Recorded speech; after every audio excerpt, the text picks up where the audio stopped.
todos y todas, bienvenidos a Hablando del Derecho y la Filosofía hoy. En el podcast de hoy, donde exploramos los derechos humanos desde una perspectiva pragmática. Por nuestra parte, una invitada muy especial, Carol Salcedo, especialista en derechos humanos. Hola, mucho gusto. Así es, hoy hablaremos sobre qué es el pragmatismo y cómo puede ayudarnos a entender mejor los derechos humanos en la actualidad.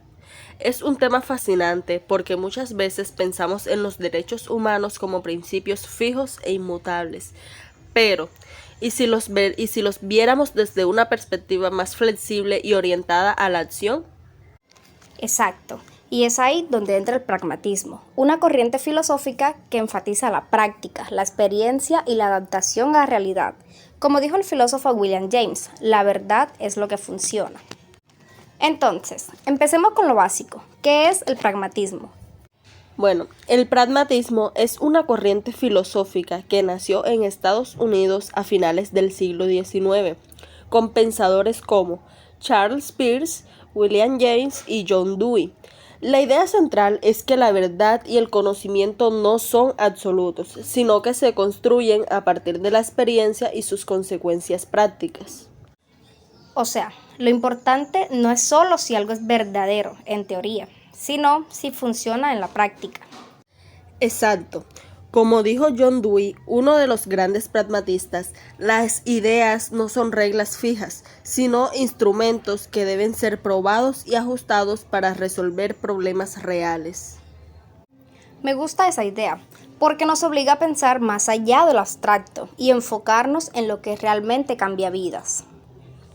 Ahora, ¿cómo aplicamos esto a los derechos humanos? Porque, en teoría, estos derechos son universales y absolutos.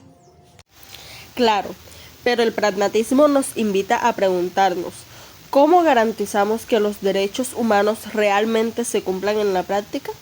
No basta con declararlos en tratados internacionales, hay que ver cómo funcionan en distintos contextos. Entonces, podríamos decir que el pragmatismo nos ayuda a evitar caer en dogmatismos y nos obliga a ser más estratégicos en la defensa de los derechos humanos. Así es, como decía Richard Rorty, un pragmatista contemporáneo.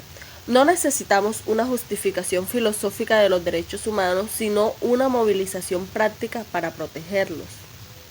Eso es clave. A veces, en lugar de discutir si los derechos son naturales o no, lo urgente es hacerlos realidad. ¿Tienes algún ejemplo de cómo el pragmatismo ha influido en la evolución de los derechos humanos? Un ejemplo, sí, claro. Por ejemplo, pensemos en el derecho al matrimonio igualitario. En algunos países, en lugar de imponerlo de golpe, se empezó con uniones civiles para luego avanzar hacia el matrimonio pleno. Fue un enfoque pragmático lograr avances graduales en lugar de exigir un cambio total inmediatamente. Otro ejemplo podría ser la lucha contra el trabajo infantil. En algunas regiones, en vez de prohibirlo de inmediato, lo que podría empujar a las familias a la pobreza, se han creado programas que combinan educación y apoyo económico para las familias. Sí, como lo dijo Amartya Sen, economista y defensor de los derechos humanos.